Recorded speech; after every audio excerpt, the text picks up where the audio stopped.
Installation preparation: 1 screwdriver, 1 parallel electric gripper, 1 power box. Product wiring: find the pink and gray wires. Connect the pink wire to the 24 volts positive terminal. Connect the gray wire to the 24 volts negative terminal. Equipment power supply wiring completed. Stroke control: find the yellow and white wires. The white wire controls the direction.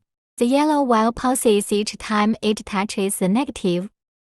Simulate a pulse: when the white wire does not touch the negative, the yellow wire simulates a pulse, and the gripper closes. When the white wire touches the negative, the yellow wire simulates a pulse, and the gripper opens.